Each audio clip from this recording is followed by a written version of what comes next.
Je vois trop de personnes autour de moi qui sont dans des relations mais qui ne sont pas heureux. Je suis passée par là et je sais que quand tu te retrouves dans cette situation, eh bien, tant que tu n'auras pas eu de déclic, tu resteras dans cette relation et tu accepteras d'être malheureuse. Salut à toi, bienvenue sur ma chaîne. Je m'appelle Marie Kertia, je ne suis pas thérapeute, je ne suis pas coach de vie, je suis simplement une fille comme toi qui aimerait partager mes conseils pour te permettre de devenir la meilleure, mais je dis bien la meilleure version de toi-même. Aujourd'hui, on va parler d'un sujet qui nous concerne tous, il s'agit des relations amoureuses. On sait tous que les relations, c'est super, mais elles peuvent aussi être très compliquées. Il est normal de traverser des hauts, des bas, mais il y a des moments où il est crucial de reconnaître ces signaux d'alarme qui nous avertissent que quelque chose ne va pas. Dans cette vidéo, je vais partager avec toi les 7 signes clés qui indiquent que ta relation est peut-être vouée à l'échec. Avant de commencer, n'oublie pas de liker la vidéo et de t'abonner à ma chaîne afin de ne rien louper des prochaines vidéos. L'un des signes les plus évidents qui annoncent que ta relation est en difficulté, c'est lorsque la communication entre toi et ton partenaire devient inefficace. Avec le temps, je me suis rendu compte que l'une des raisons pour lesquelles mes relations ne fonctionnaient pas est que nous n'avions pas de base solide concernant la communication. Du coup, quand tout se passait bien, on pouvait discuter de tout et n'importe quoi. Mais par contre, lorsqu'il y avait un conflit, la communication était quasi impossible. Et au fil de l'eau, à cause de ces disputes à répétition, je me sentais non comprise et pas du tout écoutée. Je pars du principe que dans une relation qui est basée sur des fondations solides, il n'y a pas de conversation délicate. Ton homme doit être à la fois ton confident, ton ami, ton amant. Tu dois être capable de pouvoir discuter de tout avec lui sans pour autant que ça ne crée un conflit au sein de votre couple. Donc si tu t'engueules pour un oui, pour un non et que tu demeures incomprise dans cette relation, eh bien ma chérie, commence à te poser les bonnes questions. Si tu ressens que cette connexion entre toi et ton partenaire s'effrite, il est important de prendre des mesures pour la rétablir.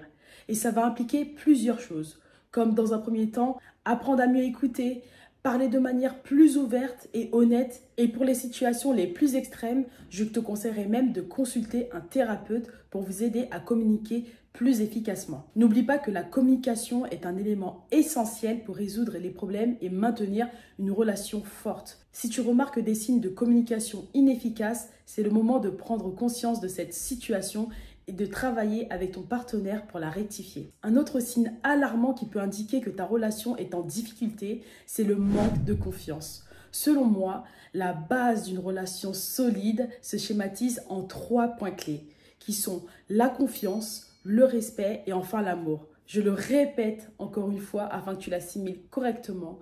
La base d'une relation solide se schématise avant tout par la confiance, le respect et l'amour. Aujourd'hui, si tu es dans une relation où la confiance réciproque n'est pas présente, désolé de te l'apprendre, mais ta relation n'est pas solide. Car comme je viens de te le dire, la confiance est la base même d'une relation solide. Et si cette confiance mutuelle commence à se fissurer, cela peut avoir des répercussions profondes. Moi, dans la plupart de mes relations, je donne au départ une confiance aveugle. Mais par contre, si tu trahis cette confiance, je ne te la redonnerai pas une seconde fois. D'ailleurs, j'ai une anecdote à ce sujet. J'ai connu une femme qui vivait le parfait amour avec son homme.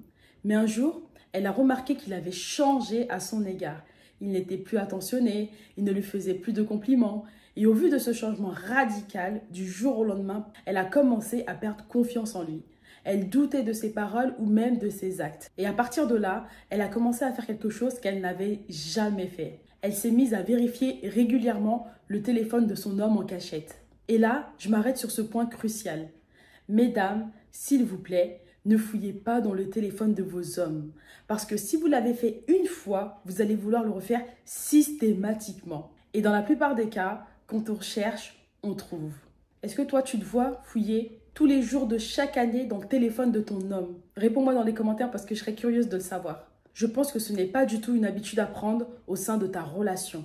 Il est clair que le manque de confiance peut découler de plusieurs facteurs, comme des erreurs passées non résolues, des mensonges ou même des problèmes personnels non traités. Il est essentiel de comprendre que la confiance est difficile à regagner lorsqu'elle a été perdue. Mais il faut savoir que ce n'est pas impossible pour certaines personnes. Dans ta relation, il est important d'aborder ouvertement ces problèmes de confiance, d'expliquer à ton partenaire ce qui a conduit ce sentiment et de trouver des solutions pour la rétablir.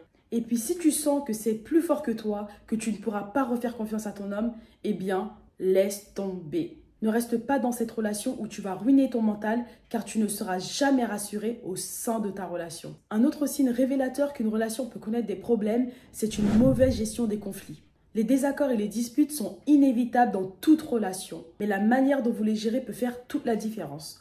En tant que femme, je sais que certaines d'entre nous, lorsqu'elles sont énervées, frôlent la crise d'hystérie. Et pour celle-ci, je dis stop.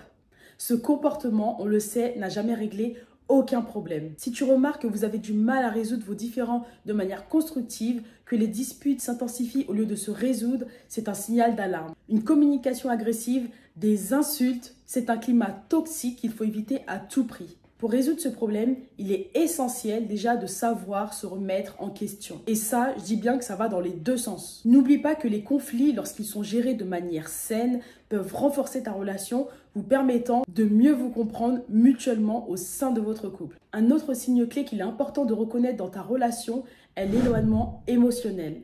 Je ne sais pas si on te l'a déjà dit, mais nous les femmes, avant de se séparer physiquement de notre partenaire, on se sépare dans un premier temps de manière émotionnelle. Si tu commences à ressentir que toi et ton homme êtes de plus en plus distants, que la connexion spéciale que vous aviez ensemble semble s'estomper, c'est un signal d'alarme. L'éloignement émotionnel peut se produire pour des raisons telles que le stress ou bien même les conflits non résolus. Quelle qu'en soit la cause, il est important de reconnaître ce signe et d'agir rapidement si tu veux sauver ton couple. Pour rétablir une connexion émotionnelle, il est essentiel de prendre du temps pour se parler, se comprendre et partager vos émotions. Si toi aussi tu ressens cet éloignement dans ta relation, il ne faut surtout pas que tu l'ignores. Un autre signe inquiétant qui peut suggérer que ta relation est en difficulté, c'est lorsque des différences fondamentales non résolues commencent à surgir. Chacun de nous est unique avec ses propres valeurs, croyances et attentes. Mais quand ces différences deviennent un obstacle majeur, cela peut poser problème. J'ai d'ailleurs un exemple concret à t'expliquer. J'avais une amie qui vivait l'amour parfait avec son homme. Elle ne se voyait pas sans lui et vice-versa.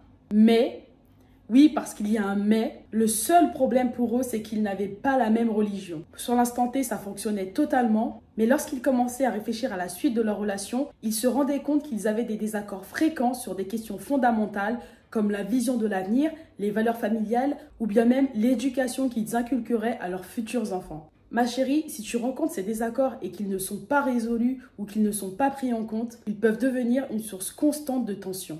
Tu peux ignorer ou minimiser ces différences, mais sache que sur le long terme, ça ne passera pas. Attention, là je ne suis pas en train de dire que vos différences doivent être un motif de rupture. Justement, ça peut vraiment être l'occasion de mieux comprendre l'autre et de trouver des compromis qui renforcent la relation. Pour aborder ces différences fondamentales, il est essentiel d'avoir des conversations ouvertes et respectueuses. Il faut que toi et ton partenaire puissiez écouter les opinions de chacun et que vous puissiez exprimer vos besoins et vos préoccupations. Parce qu'il est totalement possible de trouver des solutions qui vous permettent de respecter vos valeurs respectives tout en maintenant une relation harmonieuse. Le prochain signe préoccupant dans une relation est la négligence des besoins de l'autre. Je pars du principe que si tu es en couple avec une personne et que celle-ci commence à te négliger ou bien même à t'ignorer, c'est un signe d'alarme. Autour de moi, comme autour de toi, on a trop de femmes qui sont en manque d'attention, en manque de soutien émotionnel ou même de négligence dans la vie quotidienne. En général, ça donne l'impression que la relation n'est pas équilibrée et que l'on ne soucie plus suffisamment de l'autre. Moi, à partir du moment où on m'a négligée, j'ai mis fin à la relation.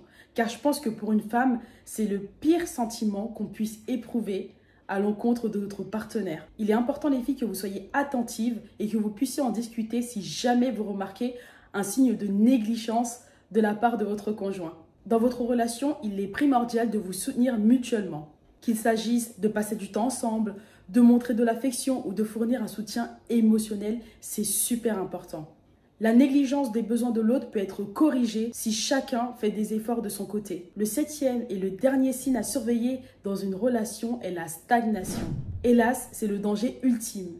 Que tu sois avec ton homme depuis quelques mois, depuis quelques années, ou bien même depuis quelques semaines, et que tu te rends compte que tu es plongé dans une routine dans laquelle tu as envie de sortir mais tu n'y arrives pas, car tu as l'impression que ta relation ne semble plus évoluer ou progresser de la manière dont tu le souhaites. Pour moi, concrètement, la routine, c'est un tue-l'amour. Car en fait, tu commences à t'ennuyer, tu n'es plus excité, tu n'es plus engagé et tu as le sentiment que vous ne grandissez pas ensemble. Et pour moi, les filles, sincèrement, il n'y a rien de pire que cette sensation.